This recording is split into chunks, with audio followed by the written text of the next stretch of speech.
Ignoring warnings, Otis Redding and his band boarded a plane. Hours into the flight, it all went wrong, and the truth of Redding's final moments is still nearly unspeakable.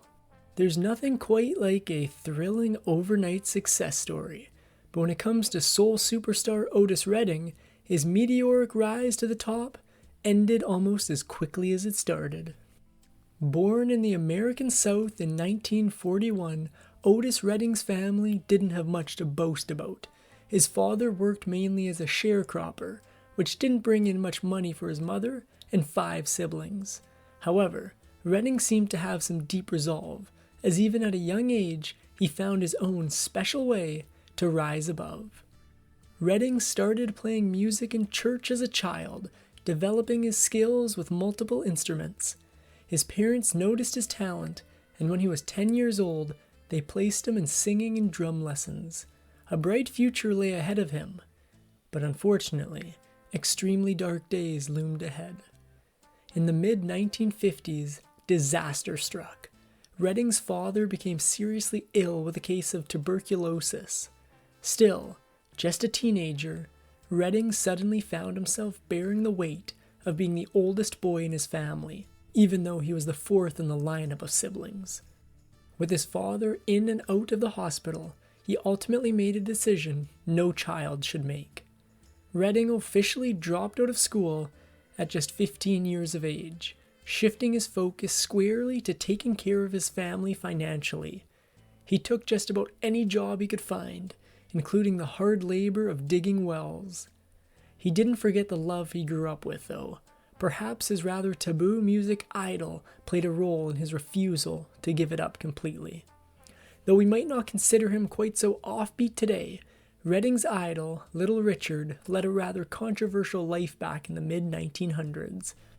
Audiences couldn't deny his musical talent, but they didn't feel as enamored with his unorthodox romantic or religious choices.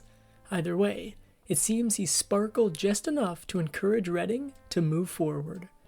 Otis Redding's real rise to fame began in 1958 with a talent competition called the Teenage Party.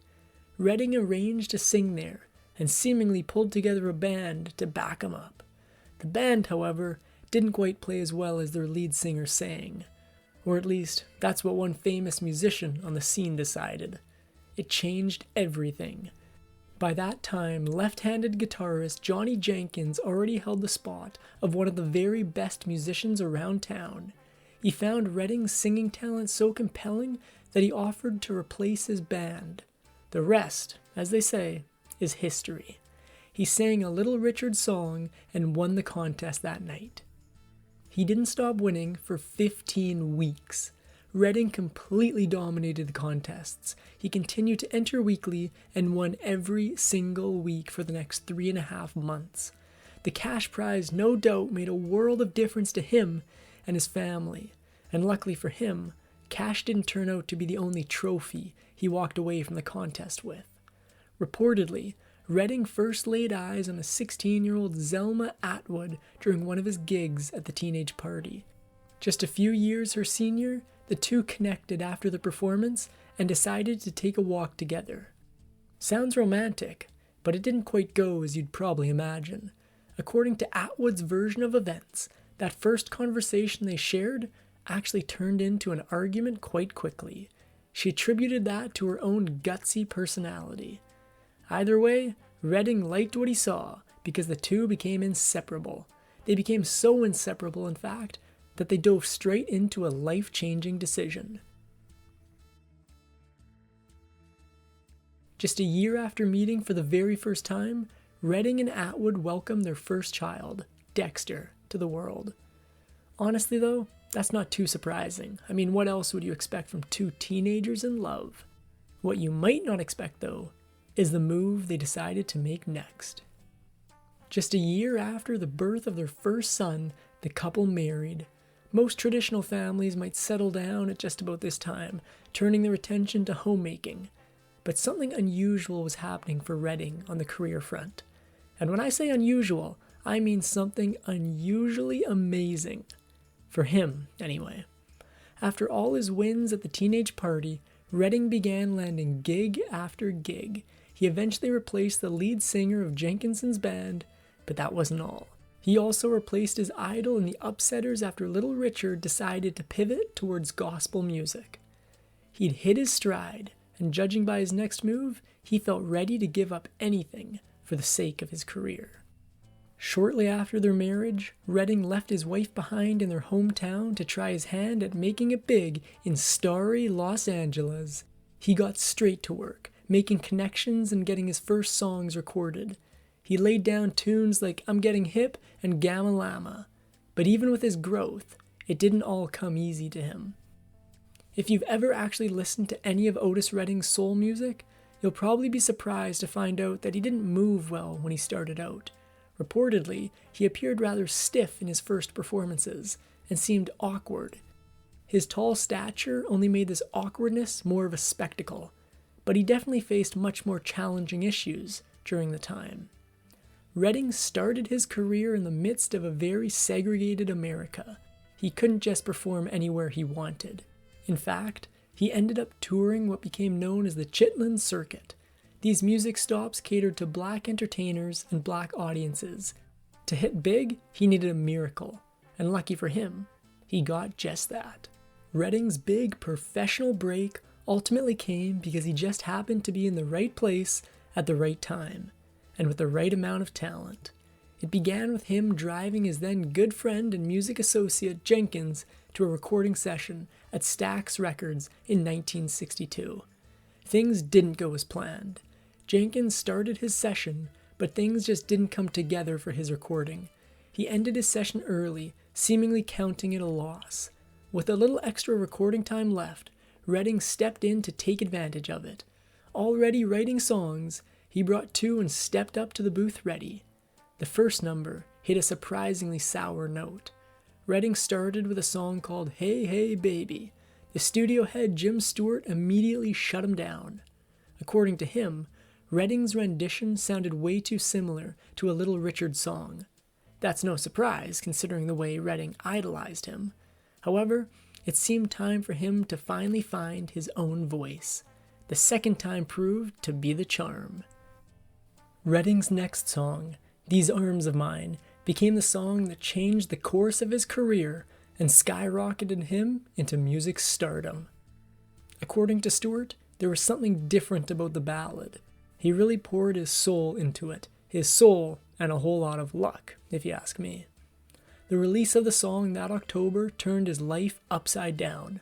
These Arms of Mine became a certified hit. It sold over 800,000 copies and led to an entire album release the following year. But while he clearly showed promise, the path to the top didn't come without its slips and slides back down the hill. In fact, right after this big success, he experienced what turned out to be a major music misstep. A song titled Mary's Little Lamb became one of the next singles on Redding's docket. He decided to try something a little different, adding both brass instruments and some background singers. His listeners hated it, turning it into one of his worst sellers overall. Even with that drawback, though, Redding picked himself up again, and it's a good thing he did. Otis Redding released his first album in 1964, dubbing it Pain in My Heart. The album ranked on several music charts right away, including a run on the Billboard Hot 100. With his name now on the rise, he soon received opportunities to take his music to even more spaces. He came to learn, though, that all that glitters isn't gold. In the 1960s, the Apollo Theater served as an iconic spot for black artists. So when Redding and his band landed a gig there, he likely felt like he'd made it. But things didn't quite add up. Redding and the band received $400 every week for their work. In our time, that translates to almost $4,000. Sounds like a lot, except there was one pricey loophole. On the other end of things, Redding and the band found themselves forced to cough up $450 to cover performance expenses. In other words, they got played like total fools. By their own accounts, they even ended up staying in a big old raggedy hotel. Performing at the Apollo placed Redding in the presence of several wealthy celebrities, such as boxer Muhammad Ali and singer-producer Ben E. King. When King in particular heard about Redding's situation, he gifted him some money to help him push through. And push through he did, right on to a star-studded future. Redding's music picked up even more momentum as he continued singing his way into 1965. Audiences loved every bit of it, and the more the audiences loved him, the more Redding worked, so much so that he basically turned into a downright workaholic. When working on his next album, Redding and his team supposedly recorded almost the entire album in one 24-hour period. Furthermore, he'd ultimately miss only 2 performances in his lifetime of fame. Perhaps he felt he needed to work twice as hard as his counterparts, and judging by the results, he probably thought right. By the late 1960s, Redding found himself absolutely rolling in dough. He spent a huge chunk of money on a 300-acre ranch in Georgia, where he housed his wife and children. While he spent most of his time on the road, his wife lovingly noted his frequent visits home to the family. Not all his purchases were quite so reasonable, though. Reportedly, Otis Redding loved to look sharp. In fact, as making money became no obstacle for him, he amassed hundreds of fancy suits and pairs of shoes. And as he continued to release hit songs like Respect and I've Been Loving You, he finally started drawing the attention of audiences he'd wanted to notice him all along. It seemed Redding knew white audiences could enjoy his music as well. With that in mind, he became one of the first soul artists to perform for American rock fans, who ended up loving him. It seemed he could do no wrong. Even so, some people still tried to prevent him from putting the realest version of himself on display. In 1966, Redding turned his attention to recording a song that both Bing Crosby and Frank Sinatra had already covered. You'd think that, by this time, he had earned the right to record any song his own way, and show how well he could do with it. In what likely felt shocking, though, the publishers tried to stop him from doing it from a Negro perspective. He did it anyway. Redding's rendition of the song, Try a Little Tenderness, went on to become another one of his greatest and most lucrative successes.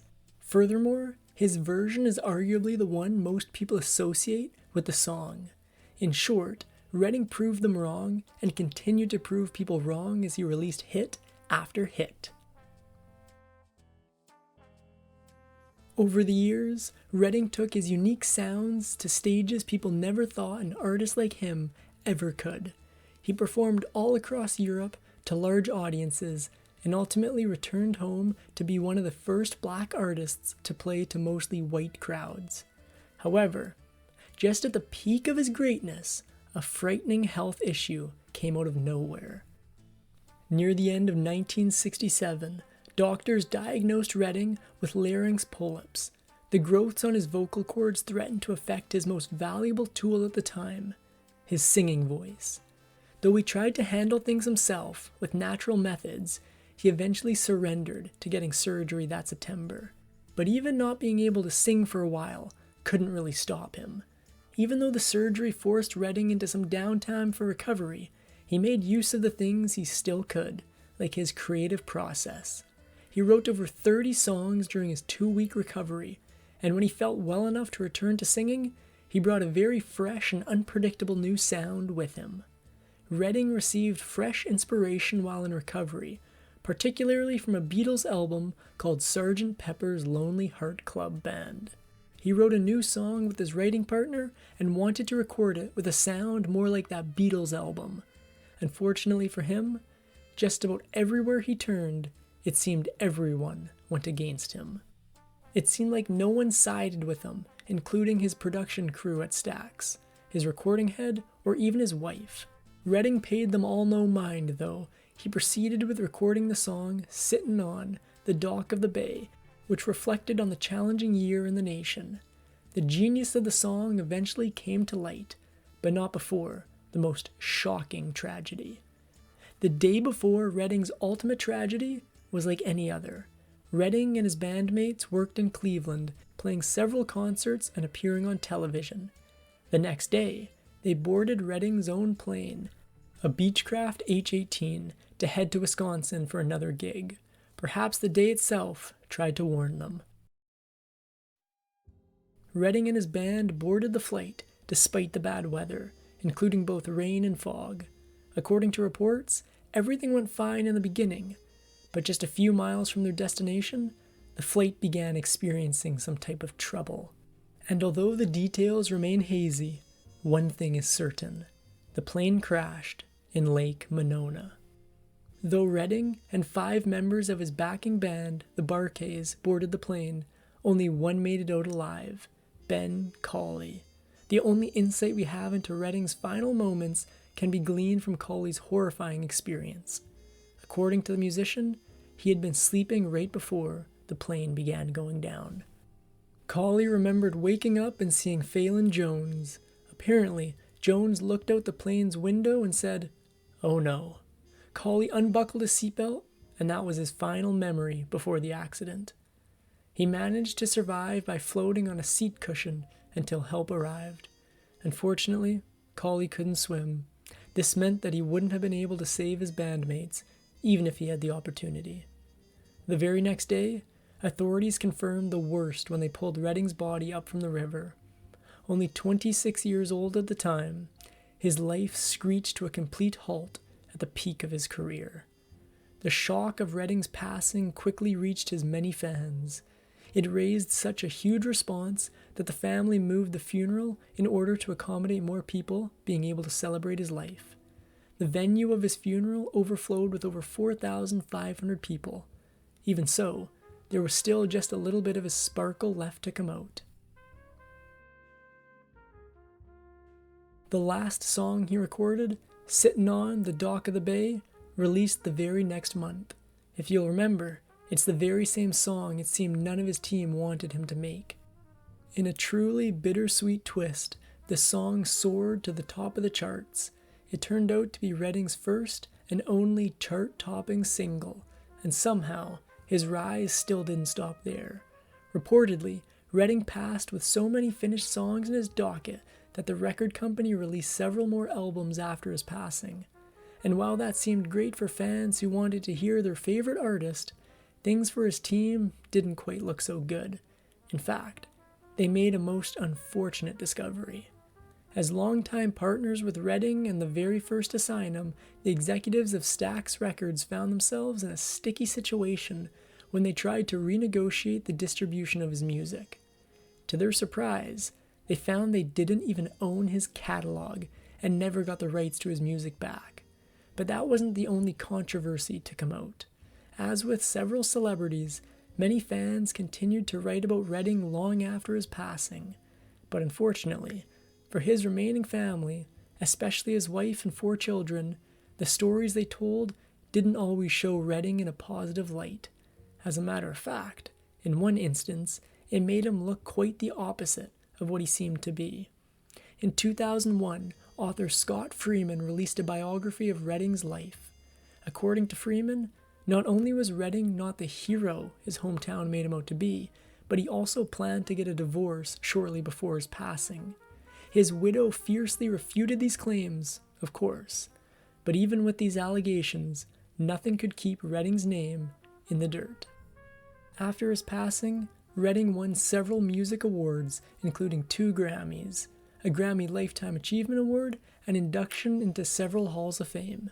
In 2002, his hometown in Georgia erected a statue in his honor. Forever titled King of Soul, his music went on to inspire several other iconic artists. When he idolized Little Richard in his youth, Redding probably never imagined himself to be the artist many other musicians would look up to. And yet, several artists name him as one of their greatest inspirations, including huge names like Led Zeppelin, Al Green, and even Janis Joplin. His reach didn't stop with celebrities, though. Redding's wife created the Otis Redding Foundation in 2007. The charitable organization continues to offer music resources to young people even now, and is currently run by his daughter. Though lost in an accident that shocked the world, Redding used his time on Earth to leave an impact that continues to ripple throughout music today. that is going to bring us to the end of the video on Otis Redding. If you enjoyed the video, leave a like rating, comment below, subscribe for more, and we'll be back with a brand new video very soon.